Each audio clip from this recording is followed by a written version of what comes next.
La Cour de cassation placée sous haute sécurité pour un jugement très attendu, celui d'une figure politique bien connue des Congolais, Constant Mutamba.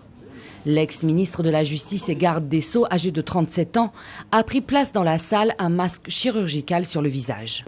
Il est accusé de détournement de fonds publics à hauteur de 19,9 millions de dollars. Des fonds destinés à la construction d'une prison à Kisangani, dans la province de la Chopo. Et c'est le président de la Cour, Jacques Kabasele, qui prononce son jugement. En premier et dernier ressort, le ministère public entendu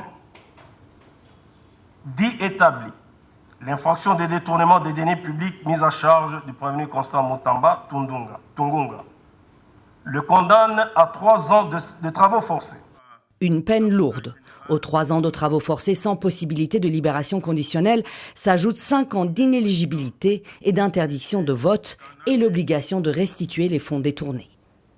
Dans sa lettre de démission présentée en juin, Constant Mutamba avait déclaré n'avoir jamais pris un seul dollar de l'État. C'est le point levé qu'il a quitté la salle d'audience. Ses avocats déplorent sa condamnation. Nous sommes évidemment déçus parce que nous espérions l'acquittement pur et simple pour Constant Mutamba, parce que les preuves étaient insuffisantes, pour ne pas dire inexistantes, et l'intention de détourner n'a pas été établie par le ministère public, mais la Cour en a décidé autrement. C'est encadré de soldats et de policiers que Constant Mutamba a quitté la Cour. Le verdict a suscité l'indignation et la colère de ses sympathisants. On l'a condamné parce que c'est un dossier politique, mais juridiquement parlant, il n'a pas détourné. La jeunesse est très déçue. Pourquoi? Parce qu'on peut condamner Constant Mutamba à 3 ans de prison ferme, mais ajouter à cela 5 ans d'inéligibilité. On ne veut pas que Constant Mutamba soit candidat aux prochaines élections. Pour le parti présidentiel, la justice a fait son travail en toute indépendance, même face à une personnalité politique influente promue par le président.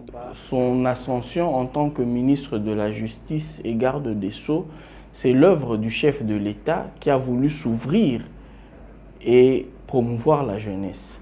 Je pense que pour ériger un État de droit, il y a un prix à payer. Et ce prix, c'est laisser les magistrats, laisser le pouvoir judiciaire faire son travail. Jeune et charismatique, Constant Mutamba s'était fait remarquer par ses déplacements médiatisés à la prison de Makala et ses prises de position pour redresser la justice congolaise qu'il qualifiait de malade. Au final, le jeune ministre de la Justice n'aura fait qu'un passage éclair au gouvernement.